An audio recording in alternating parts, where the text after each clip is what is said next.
মালয়েশিয়ার জোহর রাজ্যে পরিচালিত অপস মাহির অভিযানে ৪৯ জনকে আটক করেছে ইমিগ্রেশন বিভাগ। মালয়েশিয়ার অভিবাসন বিভাগ ৩টি আসবাবপত্র তৈরির কারখানায় অভিযান চালায়। মালয়েশিয়ার প্রতিনিধি আশরাফুল মামুন জানান, সকালে অভিযান শুরু হলে কিছু বিদেশি শ্রমিক পালানোর চেষ্টা করেন, তবে নিরাপত্তা কর্মীদের প্রচেষ্টায় তাদের আটক করা সম্ভব হয়। আটককৃতদের মধ্যে কতজন বাংলাদেশি অভিবাসী রয়েছেন তা এখনও জানা যায়নি। JIM এর জোহরের পরিচালক দাতুক মোহদ রুশদি মোহদ দারুস জানান, অভিযানে ২৪৪ জন বিদেশি শ্রমিকের পরিচয় পরীক্ষা করা হয়। এর মধ্যে ৪৯ জনকে বিভিন্ন অপরাধের জন্য আটক করা হয়েছে। আটককৃতদের মধ্যে মিয়ানমার, বাংলাদেশ ও পাকিস্তানের নাগরিক রয়েছেন। ৮ জন নারীকে অতিরিক্ত সময় থাকা এবং বৈধ নথি না থাকার অভিযোগে আটক করা হয়।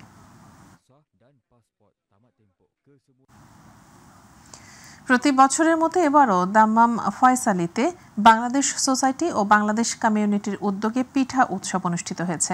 প্রবাসে বসবাস করা বাঙালি সন্তানদের মধ্যে ইতিহাস, ঐতিহ্য, সংস্কৃতি পরিচয় করিয়ে দেওয়ার লক্ষ্যে বাংলাদেশি পরিবারগুলো মিলে এ আয়োজন করা হয়ে থাকে। দাম্মাম প্রতিনিধি রাহুল পারভেজের রিপোর্ট, জানাচ্ছেন জুবাইর রহমান।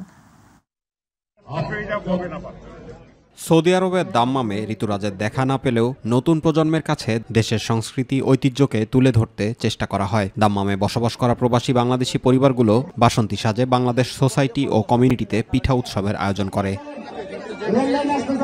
নানা রকমের বিভিন্ন রঙের গরম ও শীতের রসালো পিঠায় ভরে ওঠে প্রতিটি টেবিল। বাংলাদেশের বিভিন্ন অঞ্চলের তৈরি জনপ্রিয় পিঠা স্থান পায় উৎসবে। প্রবাসে এমন পিঠা উৎসবের আয়োজন করতে পেরে গর্বিত আয়োজকরা। যারা বাংলাদেশে এখানে এসেছেন সবাইকে দেখে খুব ভালো লাগছে। এখানে একটা পরিবার, এই অনুষ্ঠানে একটা পানের মেলা, একটা মিনি বাংলাদেশ হিসেবে আজকে আমরা পেলাম। আমাদের প্রত্যাশার বাইরে অনেক লোক আমরা এখানে সমাগম হয়েছে। এইবার একটা অভূতপূর্ব সাড়া পেয়েছি। তাদেরকে একটু বিনোদন দেওয়ার জন্য আমরা প্রতি বছর এই আয়োজনটা করে থাকি। অনুষ্ঠান উপস্থাপনা করেন সাইমুন তালুকদার। আগত অতিথিরাও উচ্ছ্বাস প্রকাশ করেন পিঠা উৎসবে যোগ দিতে পেরে।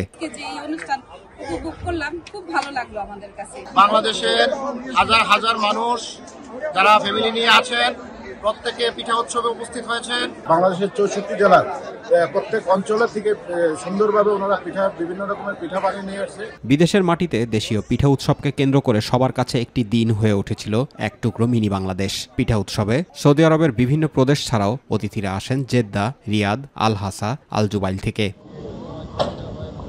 উৎসব শেষে র্যাফেল ড্র ও প্রতিযোগিতায় বিজয়ীদের মাঝে পুরস্কার বিতরণ করা হয়। এ সময় বিমান বাংলাদেশ এয়ারলাইন্সের রিজিওনাল ম্যানেজার নাজমুল কবির খান উপস্থিত ছিলেন। জুবাইর রহমান, মাই টিভি নিউজ।